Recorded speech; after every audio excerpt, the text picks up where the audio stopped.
வணக்கம். தினமலர்.com மாலை 4 மணி செய்திகள். முக்கிய நிகழ்வுகள். NLC தொழிற்சங்கங்களுடன் சமரச முயற்சி தோல்வி. புதனன்று இரவு முதல் வேலை நிறுத்தம் துவங்குவதால் மின் உற்பத்தி கடுமையாக பாதிக்கும் அபாயம். CBIக்கு தன்னாட்சி அதிகாரம் அளிக்கும் மத்திய அமைச்சரவை குழு பரிந்துரை. உச்சநீதிமன்றத்தில் அறிக்கை தாக்கல் செய்தது மத்திய அரசு. தயாளு வழக்கில் பெண் நீதிபதி திடீர் விலகல். வேறு பெஞ்ச் முன் விசாரணை மாற்றம். விரிவான செய்திகள்.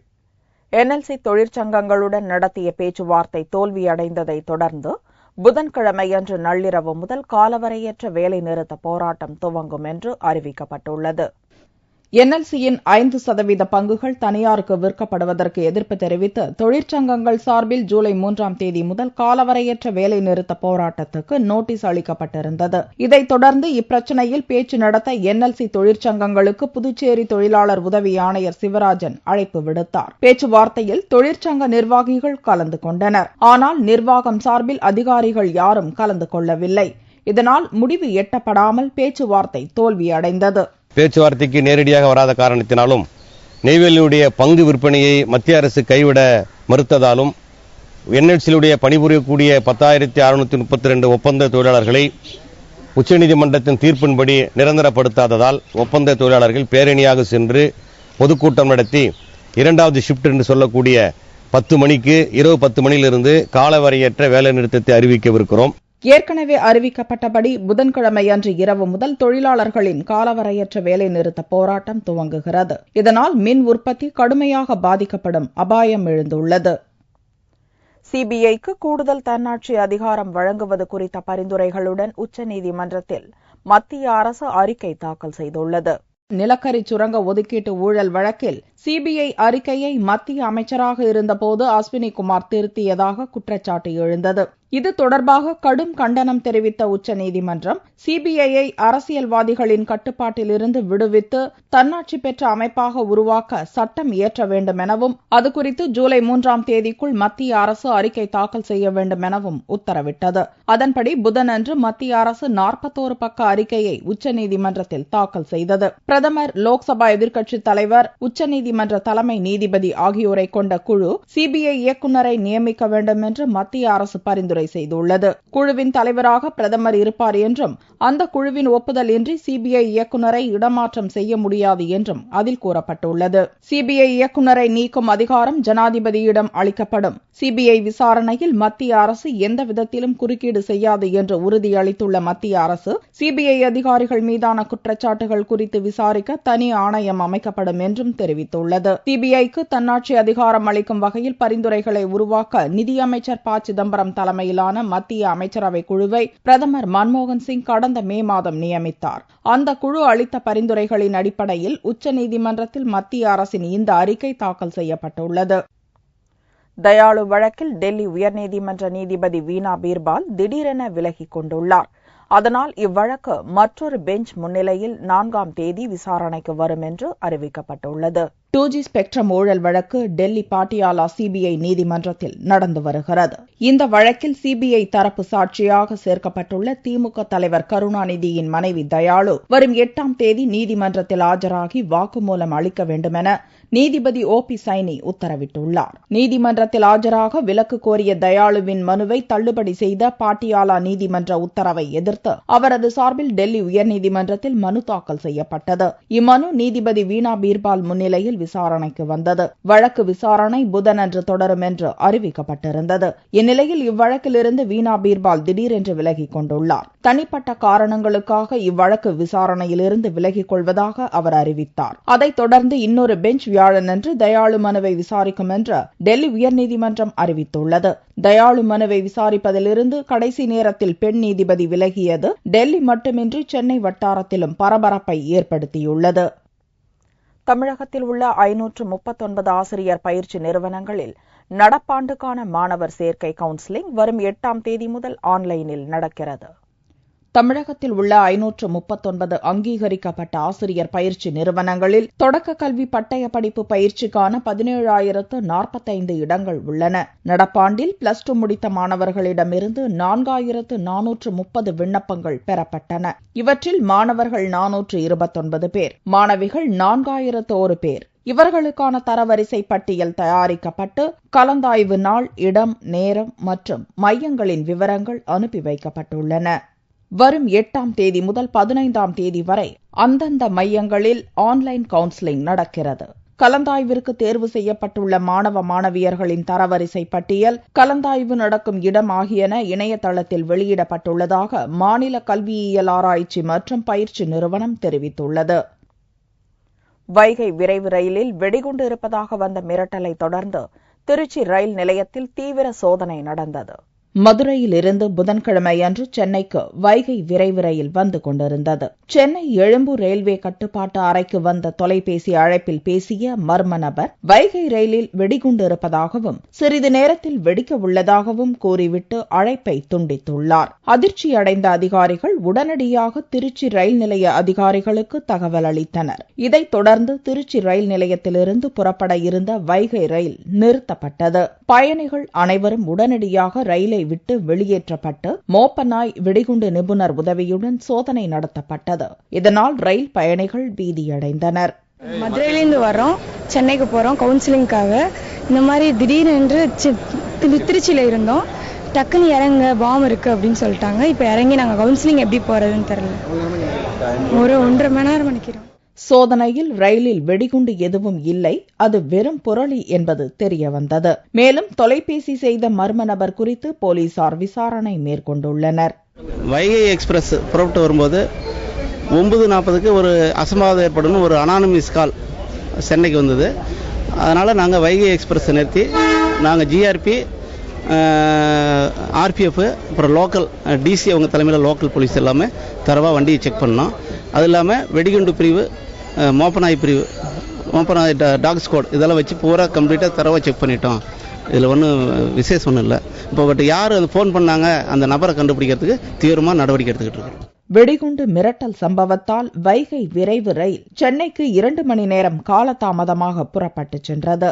வைகை ரயிலுக்கு வந்த வெடிகுண்டு மிரட்டலின் எதிரொலியாக குருவாயூரிலிருந்து சென்னைக்கு வந்த குருவாயூர் விரைவு ரயிலும் மதுரை ரயில் நிலையத்தில் சோதனை செய்யப்பட்ட பின்னரே புறப்பட்டு சென்றது.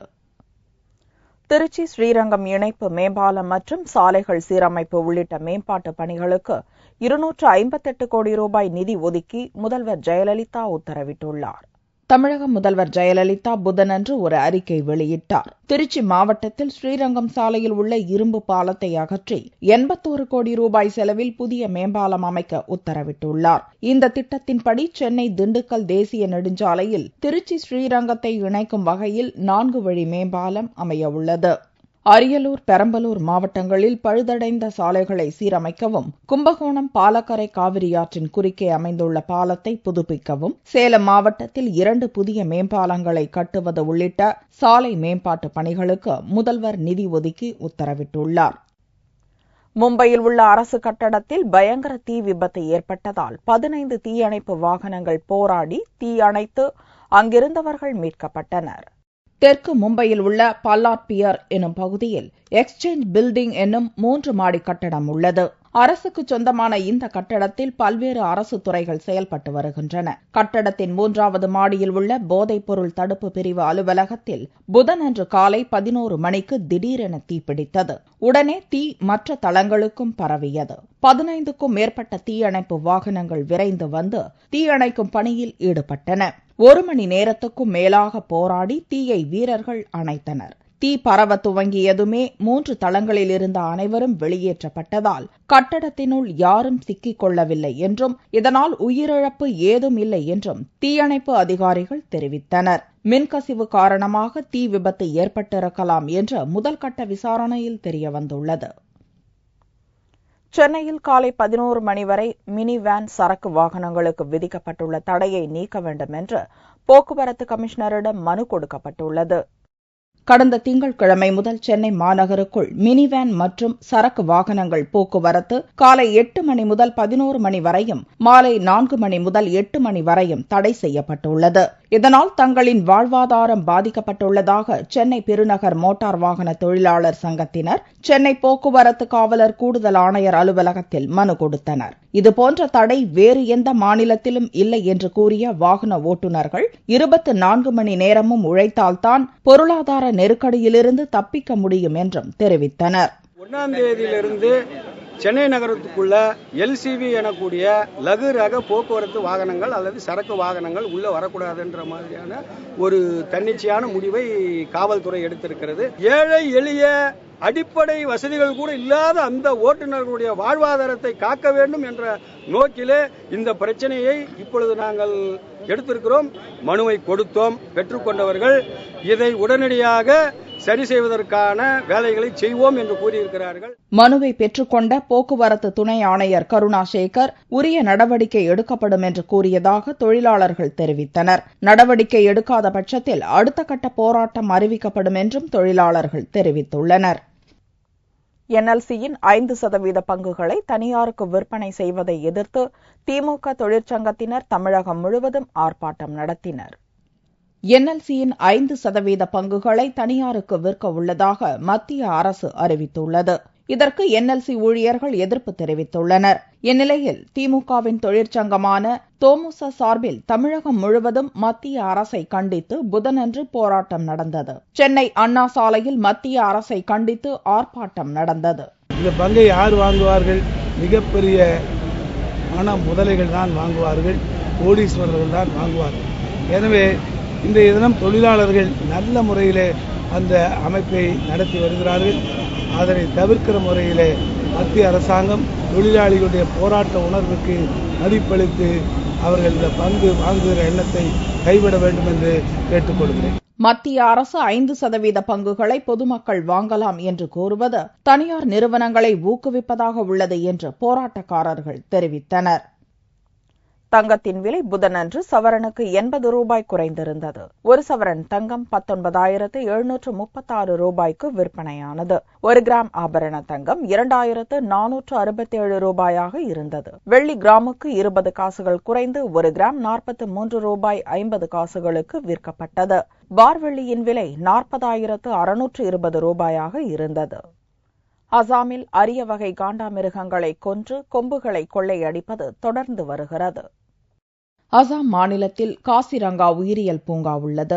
1905ஆம் ஆண்டு துவக்கப்பட்ட இந்த உயிரியல் பூங்காவில் மிகவும் அரிய வகை காண்டாமிருகங்கள் அதிக அளவில் காணப்படுகின்றன. காண்டாமிருகங்களின் கொம்புகளுக்காக அவை சட்டவிரோதமாக வேட்டையாடப்படுகின்றன. செவ்வாயன்று ஒரு காண்டாமிருகத்தை வேட்டைக்காரர்கள் சுட்டுக் கொன்று அதன் கொம்புகளை துண்டித்துச் சென்றுள்ளனர். துப்பாக்கிச் சத்தம் கேட்டு அங்கு காவலர்கள் விரைந்தபோது வேட்டைக்காரர்கள் தப்பிவிட்டனர். 8:25 মানত আমাৰ এই গোৰাখা ৰেঞ্জৰ অন্তৰ্গত বাক্সু এই কুকুৰাঘাটা ৰিজাৰ্ভ আছে।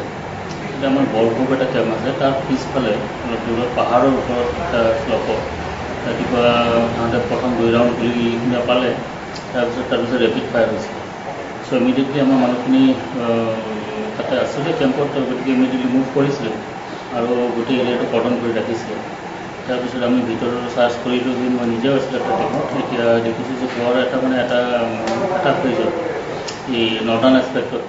காண்டாமிருகங்கள் வேட்டையாடப்படுவதை தடுக்க உயிரியல் பூங்கா அதிகாரிகள் பல்வேறு நடவடிக்கைகளை மேற்கொண்ட போதும் எந்த பலனும் ஏற்படவில்லை. தொடர்ந்து காண்டாமிருகங்கள் வேட்டையாடப்பட்டு வருகின்றன. உலகில் மொத்தமுள்ள ஒற்றை கொம்பு காண்டாமிருகங்களில் 2/3 பகுதி காசிரங்கா காட்டு பகுதியில் உள்ளன என்பது குறிப்பிடத்தக்கது. மீண்டும் செய்திகள் இந்திய நேரப்படி இரவு 8 மணிக்கு. வணக்கம்.